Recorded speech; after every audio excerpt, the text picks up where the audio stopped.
Kaixo, Baran naiz, eta gaur amonak alzei zer irakurriko dizuet.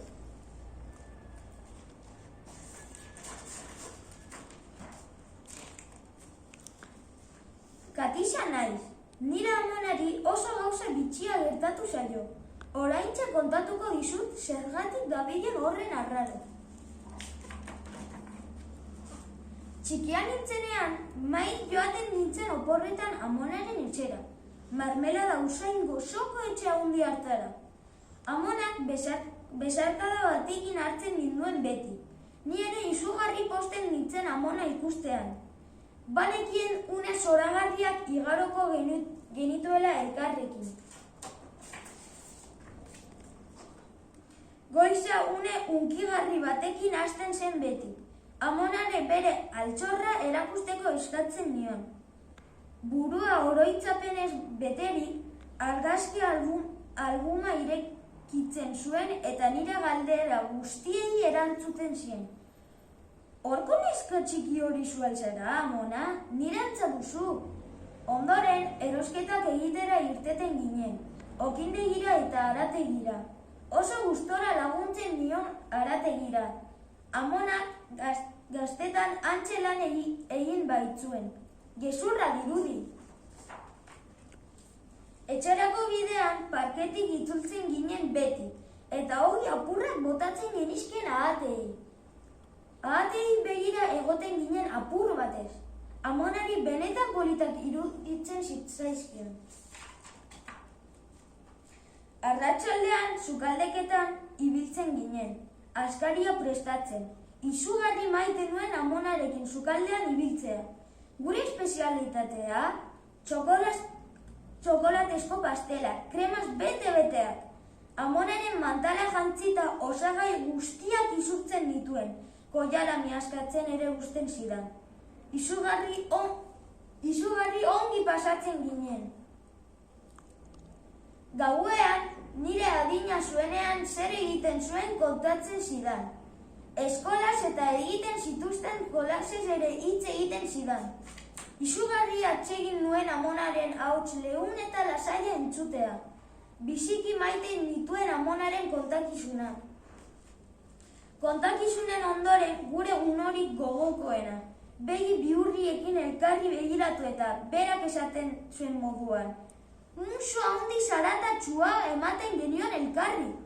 Gero barreari ematen genion, eta etxo guztietan entzun zitezkeen gure barre algara handia. Musu izugarria benetan, oso gustura egoten nintzen amonarekin. Lokartzeko bere kanturik gogokoena abesten zidan, besoetan gozo hartuta. Antxon bat eta antxon bi, buruz dakit oraindik. Baina egun batean, amonaren etxera joan nintzenean, zerbait oker zebilela konturatu nintzen. Amonak esan zidan, egun on Rosa, baina ni ez naiz Rosa. Amona okertu egin zara, Katixa naiz.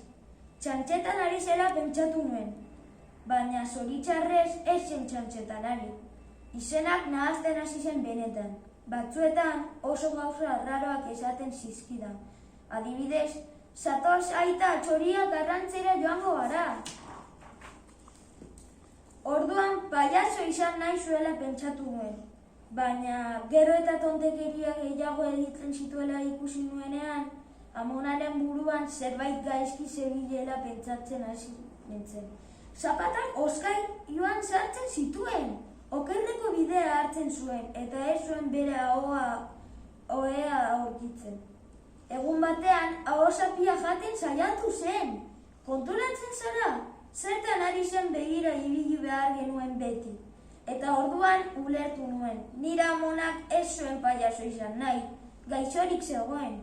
Eta gaixotasunak eginarazten zizkion gauza arraroaiek. Sendagileak Alzheimerra zuela esan zuen. Alzheimer galdetu nuen nik. Izenak ez ziona sola. Amonak laguntza behar zuen. Orain nire amona ez da bere etxean bizi, etxe handi batean bizi da. Bera bezalako aiton amona askorekin batera. Erizainek oso ondo zaintzen dute. Amonak ezin baitu berak bakarrik jan, edo bere burua garbitu. Ibiltzeko ere laguntza behar du, eta ezin ditu niri hainbeste gustatzen zitzaizkidan pastel gozo haiek egin. Triste nago, amona lehen bezalako ez delako, baina askotan joaten naiz bisita egitera eta badakizu? Orain nik eramaten dizkiot txokolatezko pastelak, nik erakusten dizkiot argazkiak, nik ateratzen dut paseatzera eta nik kontatzen dizkiot istorioak.